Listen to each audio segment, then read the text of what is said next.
We continue now at the top of Daf Nun Beis Amid Beis Meseches Menachos. This is Menachos Daf 52b. On the previous summer, there was a machlokus between Abba Yossi ben Dustoi. Some have Abba Yosef ben Dustoi. In any case, there was a machlokus between Abba Yossi ben Dustoi and the Rabbanan with regards to the chavisin, how much lavona is brought. According to the Rabbanan, just like you bring a half isar and chavisin in the morning and a half isar and chavisin in the evening, so too with regards to the kometz of the lavona, it's a half a kometz in the morning, it's a half a kometz in the evening. Abba Yossi ben Dustoi says we never find less than a kometz that is offered, and so therefore it's a full kometz in the morning and a full kometz in the evening. And on the previous summer, the Gemara asked, what about a situation where there is no Kohen Gadol? If the Kohen Gadol dies, so then the halacha is you actually bring a full isaron in the morning and a full isaron in the evening with regards to the chavisin. So now the question is, l'Rabbanan, according to the Rabbanan who say that in a regular situation it's a half a kometz in the morning, half a kometz in the evening, so what about in this case? Do we double the lavona? Huch b'lo lavonasu, when there's no Kohen Gadol, do we double the lavona? Olo or not, maybe we don't double it. Mi amrinan, do we say, mitoch shehuch b'lo solto, huch b'lo lavona. So since the solus, since the fine flour, the flour of the chavisin is doubled again in a situation with no Kohen Gadol, so the lavona should be doubled as well. O dilmar, maybe my de goli, if it's revealed that we should double it, so then it's revealed, then we double it. But my de lo goli, if we weren't told that, if it's not clear that we're supposed to double anything, so lo goli, so then it's not revealed.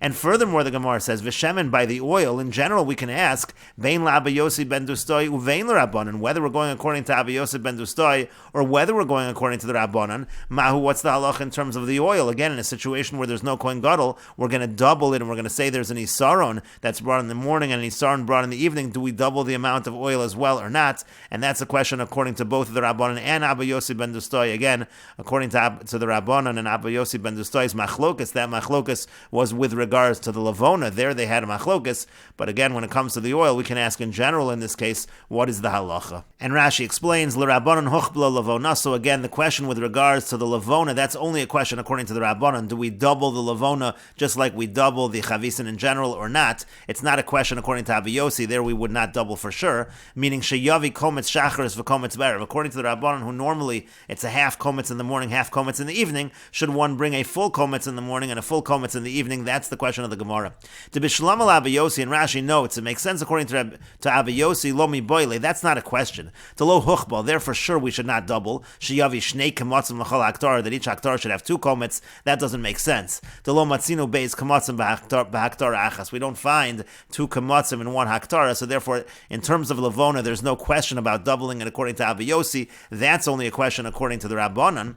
And again, my de goli soles goli krapa hosafa. By the flour, we find the pasuk says that one should add on. That we find kedamrinon lael or Rabbi Yehuda meosa or Rabbi Shimon meikolo takter. Various sources according to Rabbi Yehuda and Rabbi Shimon.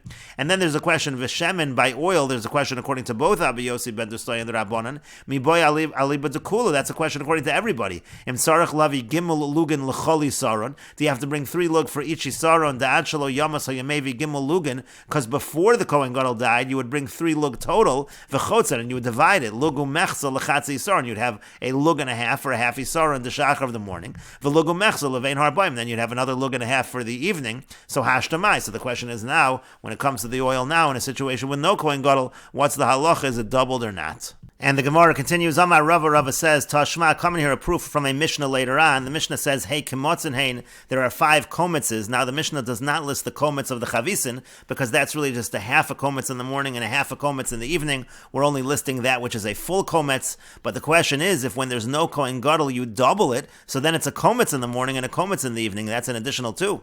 So v'emisa, if it's true that it's doubled, zimnin demashkachas lazayin, sometimes it's going to be 7, but it doesn't say 7 in the Mishnah, so it seems that it's not doubled.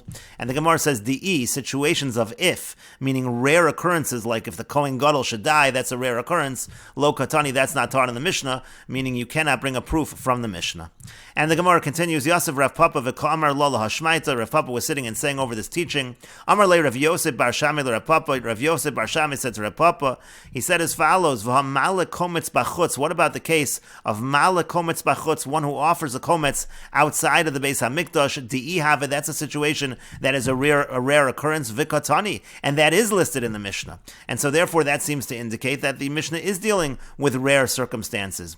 Rashi explains, V'hamale kometz bachutz chutz to katani lehasam gabehe kamatzin. Of the 5 kamatzin, that's one of the cases. Di avar v'halayu b'chutz chayev, that if he transgresses and offers it outside, so then he's chayev, then he's liable. V'katani lehnami shmami nadim isa dehuchva lisninu v'afilu di'i. So that was listed even though it's a rare occurrence. So really the rare occurrences should in fact be listed, and the fact that this is not listed indicates that in fact it is not doubled. And the Gemara continues and asks, my have Allah, so what is the conclusion with regards to this question? Do we double it or not? Amar Rav Nachman bar Yitzchak, Rav Nachman bar Yitzchak says, Tashma, come in here a proof. The Tanya, as we learned in a brayso, Kohen Gadol shemeis, if a Kohen Gadol dies, v'lo mino acher tachtav, and there's no Kohen Gadol that's appointed in his stead, so shleima shachris, or shleima ben harboyim, the whole chavisin is offered in the morning, the whole chavisin, the holy saron, is offered in the evening. Umafresh Allah beis kematzin, and one separates 2 kometzes, kometz shacharis v'kometz ben harbayim, a kometz in the morning and a kometz in the evening. And so with regards to the kometz of the levona, it seems to be doubled in this brayso. Umafresh lo shloshas lugan, and then one separates 3 lug of oil, logu mechsa shachris, a lug and a half in the morning, logu mechsa ben harbayim, a lug and a half in the evening. So with regards to the oil, that does not seem to be doubled. And so the Gemara now analyzes the brayso. Moni, who's the author of the brayso? Ilema rabbanan. Now if you're going to say it's the rabbanan, so maishna levonta dehuchbala, what's the difference that the frankincense, the levona, is doubled? Umaishna shamna delohuchbala, what's the difference that the oil is not doubled? It doesn't make sense to double one of them and not double the other. So Ella, rather Abba Yossi ben Dustoi, we can say that this brayso is actually Abba Yossi ben Dustoi. Again, Abba Yossi ben Dustoi says it's always a kometz in the morning, a kometz in the evening, so we're really not doubling anything with regards to the levona, because that's the same levona it would be if the Kohen Gadol did not die. Damar Chavisi Kohen Gadol bi'alma shnei kemotzin. Again, Abba Yossi ben Dustoi says that the Chavisi Kohen Gadol in general, shnei kemotzin boy, requires 2 kometzes. Ulevona lo huchbala, and therefore the levona is not actually being doubled in this brayso. V'shemen lo huchbala, and what's happening in this brayso actually is that the oil is not being doubled in this brayso as well. Nothing is being doubled in this brayso. And now we can conclude as follows. Umidashemen le Abba Yossi ben Dustoi lo huchbala, if we can then derive from this brayso that the oil, according to Abba Yossi ben Dustoi, is not doubled in a case where the Kohen Gadol dies, so levonta v'shamna l'rabbanan nami lo huchbala, we'll say that for the rabbanan, both of the levona and the oil will not in fact be doubled. So even though this brayso seemed to be indicating that we are doubling the kometz of the levona, that is actually not the case. Because there's no doubling of the oil, it would seem that we're not doubling the kometz of the levona. It would seem that this brayso is actually Abba Yossi ben Dustoi, and then we can derive there is no doubling, and once we derive there's no doubling, so then we could say for the rabbanan as well, there is no doubling. And the Gemara continues, Amar Rabbi Yochanan says, Halacha Abba Yossi ben Dustoi, the halacha is like Abba Yossi ben Dustoi, and that would mean that in general by chavisin, not talking about a scenario where the Kohen Gadol dies, but in a general case by chavisin, the amount of kometz of levona is going to be a full kometz in the morning and a full kometz in the evening. But the Gemara continues and asks, Umiyam Rabbi Yochanan Hachi, does Rabbi Yochanan really say this, that the halacha follows Abba Yossi ben Dustoi? V'amar Rabbi Yochanan, but Rabbi Yochanan said, halacha kastam Mishnah, that the halacha follows the unattributed Mishnah. Utznanin, we learned in the Mishnah we just quoted above, chamisha kemotzin hein, that there are 5 kometzes. Now, if the halacha was following Abba Yossi ben Dustoi, or if that Mishnah was following Abba Yossi ben Dustoi, there would be 7, because you would have in a regular case of chavisin, not in an atypical case, not in a rare case. In a regular case, you would have a kometz in the morning and a kometz in the evening, but it only says 5 kemotzin, and so therefore that indicates the Stam Mishnah is not following Abba Yossi ben Dustoi.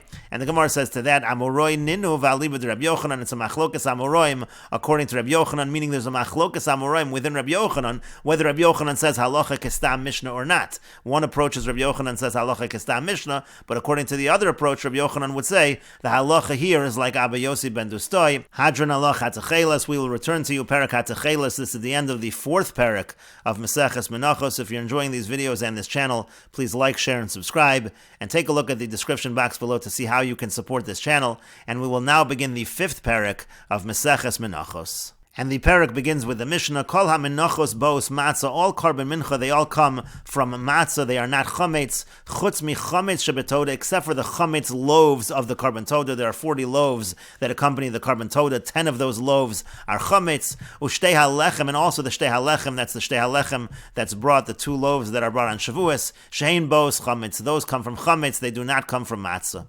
And the Mishnah continues, Rabbi Meir says, ha-so'or, with regards to the so'or is the sourdough that is used to leaven. It's a leavening agent, essentially. And the question over here is that the so'or is it part of the measure or not? Is it coming from the outside or not? And Rabbi Meir says, Bo de lohen mitochan, we take it out from within that flour, umechamsan, and we use that seor in order to leaven, in order to create the chametz. Rashi explains, seor bo de lohen mitocha means as follows. Mitoch isaron de toda, from the isaron, the toda is supposed to be an isaron, that bread is supposed to be an isaron, ushtei halechem, or the isaron of the shtei halechem. So how do you get the seor for that, from that isaron? Hayamotzi seor, so from the isaron you take out a seor, shehu losh min hasolas ma'at, he needs a little bit from that flour, it's a small amount, la'achar shenimdad, after you measure out the isaron, you separate a little bit of it, and you need it, and then v'tomno b'solas, then you put it back into the solas, and that essentially functions as a leavening agent, u'mischametz me'elav, and it becomes chametz, u'mimenu mechametz etzashar, and then from that, again, you're going to use that to leaven everything else, so the seor itself is taken from the isaron, and that's how you ensure that you have the proper measure. And with regards to the measure of an isaron, that is the measure of each loaf. By the shtei halechem, each loaf is an isaron. By the carbon toda, the loaves, each loaf is an isaron. That is the measurement. And the commentators do ask, why do we need seor at all? Why not just let it rise on its own, let it become chametz on its own without a leavening agent? And they discuss essentially that process would take too long. It was not practical to do it in that fashion. There were various concerns. And so therefore, again, the question is, how does one obtain and measure the seor for this situation? Rabbi Meir says, again, you remove a little bit from the isaron, you turn that into the seor, and you use that as the leavening agent. And the Mishnah continues, Rabbi Yehuda says, Afi eina min hamofcher, that's not the best way to do it. Ela mevi es haseor, rather you bring the seor separately. V'nosno l'soch hamida, you put it in the measuring utensil. Umemali es hamida, and then you fill the rest of the measuring utensil with the isaron, so that essentially that seor coming from the outside is part of the isaron.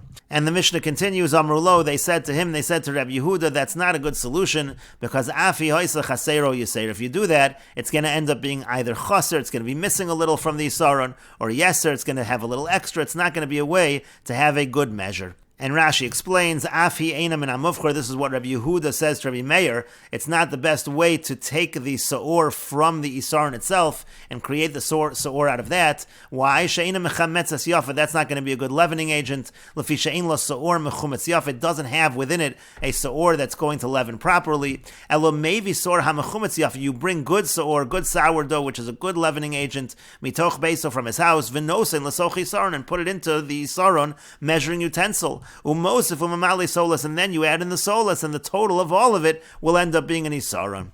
But Rashi continues, Afi hoisi yisera chasera, they said to Rabbi Yehuda, that's also not a good solution. It's still going to be yeser or chaser, meaning kagonim hasor ava, because the seor, it has a different constitution. For example, let's say the seor is very thick, umeguvel bekoshi b'ma'at mayim, let's say it has just a little bit of water, so eino machzik nefech gadol kilo hayakemach, it's not actually going to take up the same large volume as if it was flour, v'nimtzo hisaron yeser, and so in that situation, you're actually going to have more than an isaron. Lefishim lo hayas or meguvel hayanafcha gadol me'achshav, because if the seor was not needed in that fashion, it actually would take up more space, and so now it's taking up a little less space, and you have yeser, you have more than you really need. V'me'eno meguvel yafa, let's say the other way around. Let's say it's not needed properly. Shenasan bo mayim harvi, let's say there's a lot of water in the seor, so nimsa nifcha gadol, so now it's the other way around. Now it's actually taking up more volume, mishilu hayakemach, more than if it was just flour.